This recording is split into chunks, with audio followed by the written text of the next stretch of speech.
Hello guys, this is part 3 of reading an audiobook of Mysteries on Mystical Mountain. Chapter 3, Find Shelter. The teens continue to flee, ducking and weaving through the dense forest, the sound of snapping branches and heavy breathing hot on their heels. Suddenly, they spot a cabin up ahead, the roof sagging and windows boarded up. It's a risky move, but they have no choice. They need shelter, and fast. They sprint towards the cabin, heart racing, and hurl themselves inside, panting heavily. They hear movement. They quickly turn their face to face with another survivor, friend or foe.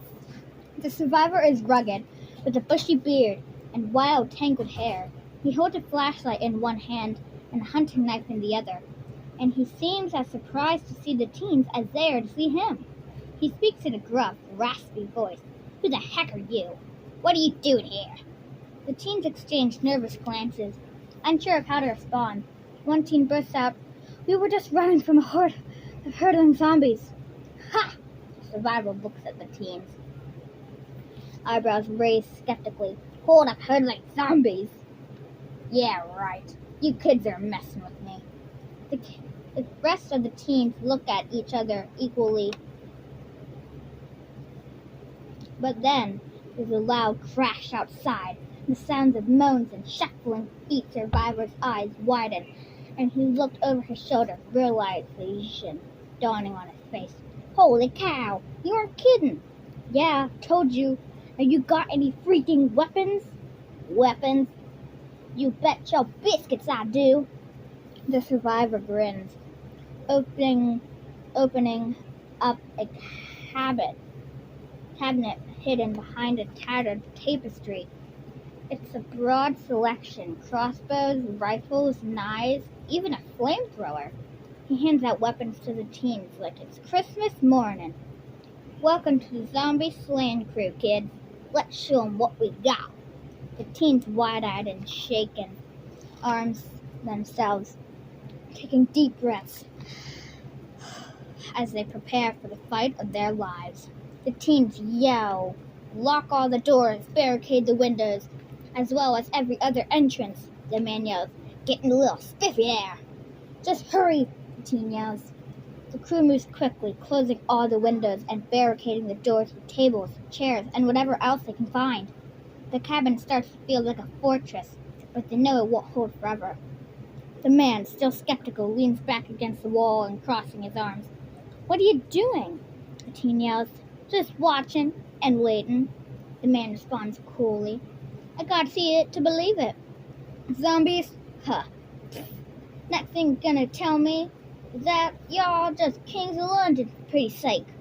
Teens roll their eyes, but they've got bigger problems to worry about. Suddenly the window starts rattling, and the moans outside grow louder. It's time to put their training to the test. The door entrance slowly starts caving in. The man yells, "Prepare for battle," in a sarcastic delivery. The teens spring into action, grabbing their weapons and positioning themselves around the cabin. The man, still unconvinced, hoists a crossbow and takes aim at the door, a sarcastic grin on his face. "All right, kids, here comes the zombie horde. Let's give 'em a little something to remember us by." The room is thick with tension, the air practically buzzing with anticipation. And then, boom! The door bursts open and the cabin floods in a sea of snarling, rotting zombies. The man, in awe, shocked with what he's seeing, fires his crossbow many times as the teens start throwing knives, shooting guns, and even burning them with the flamethrower. They manage well and defeat them all, but they hear more coming. They burst running, jamming the door shut, and bolting to get more weapons as the last zombie falls to the floor, a heap of decayed flesh. The crew lets out a collective sigh of relief, but their moment of triumph is shortly lived. A new wave of groans echoes through the woods. They scramble for more weapons, piling up whatever they can find, reinforcing the barricades already made. The cabin is suddenly filled with the sound of clanging metal and hurried footsteps. The man, now fully on board, barks orders like a drill sergeant. "Move! Move! Move!" That is the end of Chapter 3 on my story, Mysteries on Mystical Mountain. I'll see you next time. Don't forget to subscribe, hit the like button, and turn on notifications. Peace!